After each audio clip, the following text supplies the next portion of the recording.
Alors Isabelle Barry, bonjour. Bonjour. Nous sommes ici pour parler un petit peu de vous et de votre carrière en tant qu'écrivain. Donc est-ce que vous pourriez nous en dire un peu plus? Oui, en fait, moi j'ai un parcours un petit peu atypique.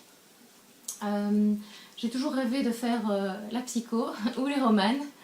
Et puis quand je suis sortie du collège, eh bien, on m'a poussée vers quelque chose de tout à fait différent et chercher l'erreur. J'ai fini par faire ingénieur commercial. Ça ne me correspondait pas franchement parce que je ne suis pas du tout matheuse. Mais voilà, je reste toujours convaincue qu'il y a plein de données qui nous sont imposées lorsqu'on est et lorsqu'on vit. Et puis il y a toute une petite part que j'appelle le libre arbitre, et qui est qu'on fait toujours ce qu'on veut de ce qu'on nous a donné pour finir. Et donc malgré une entrée dans la vie plutôt matheuse, eh bien, j'ai quand même fini par faire des romans et de la psychologie, puisque j'écris maintenant depuis 15 ans, et que ce que j'y traite est souvent quand même très psychologique. Voilà. Et donc c'est un parcours atypique en ce sens que moi, littéraire à la base, eh bien, je suis rentrée dans une vie de manager qui ne me convenait pas forcément après des études faites pour ça. Et puis voilà, je suis retournée à la littérature par amour et un petit peu par hasard, et j'y suis restée, et je suis très contente de ce changement de parcours.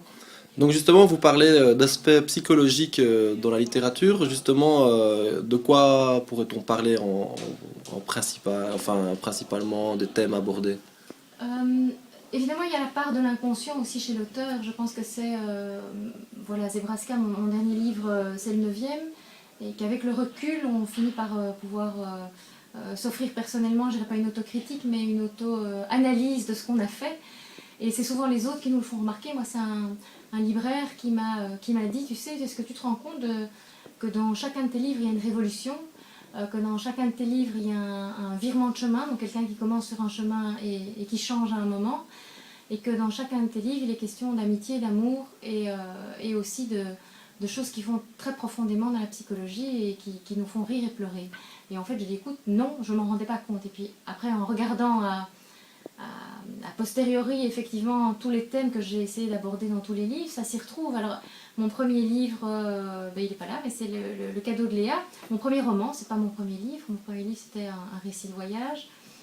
Mon premier roman parle de quatre femmes qui en fait se réunissent pour l'anniversaire de l'une d'entre elles, et qui au départ vont parler de choses et d'autres, comme on peut parler entre dames qui approchent de la quarantaine, un peu légères, de sacs, de bijoux, d'enfants, et puis très vite ça va dévier, et on va se rendre compte qu'aucune de ces quatre femmes n'est vraiment heureuse, et elle va se dévoiler, et voilà, il va y avoir cette rencontre comme ça jusqu'à la fin, avec un petit suspense, et donc là on rentre vraiment dans la psychologie de chaque personne.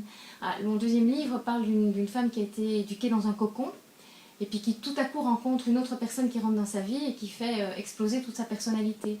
Donc voilà, je ne pense pas que j'ai cherché dans l'écriture à chaque fois dévoiler le côté psychologique d'un personnage, mais c'est vrai qu'à posteriori, en analysant chaque livre, il y a chaque fois voilà, un gros étalage de l'état psychologique de mes personnages, qui fait aussi, je pense, que les bouquins sont chaque fois ultra sensibles et bourrés d'émotions.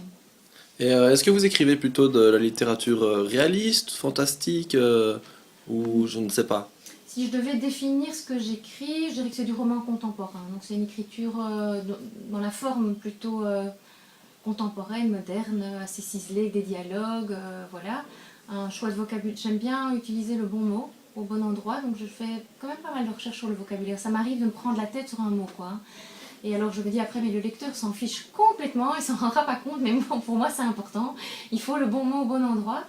Et les thèmes, comme je l'ai dit, ce sont des thèmes, plutôt des thèmes du quotidien que tout le monde peut rencontrer tous les jours. D'accord. Et justement, vous étiez ici présente au salon de la foire du livre au féminin, justement, thème du féminisme ici. Est-ce que vous auriez un avis à donner sur ce salon et sur le féminisme en général, la femme? Mais voilà, comme je le disais dans ma petite conférence qu'on a proposé de faire ici, c'est que la femme et l'homme voient le monde de manière très très différente. Ça, j'en suis vraiment convaincue. Et je pense que c'est formidable. C'est ça qui fait qu'on avance. Si on avait tous la même manière de voir les choses, ce serait bien triste. Je pense qu'il y a dans l'écriture féminine, et que je n'y échappe pas du tout, une ultra-sensibilité et une ultra-émotivité qui ne se retrouve peut-être pas toujours dans l'écriture masculine. Alors je trouvais ça super ambitieux et courageux d'organiser un livre, une foire du livre, un salon du livre,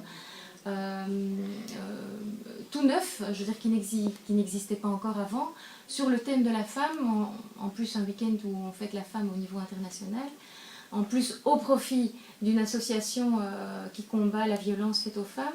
Voilà, j'ai trouvé ça très ambitieux, je trouve que l'organisation du salon ici est tout à fait parfaite, l'accueil aussi.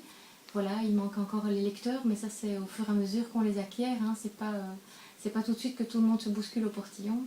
Donc voilà, que du positif en ce qui me concerne, et au niveau de la féminité, j'en pense tout autant au niveau de la masculinité, et chaque apport a vraiment toute son importance.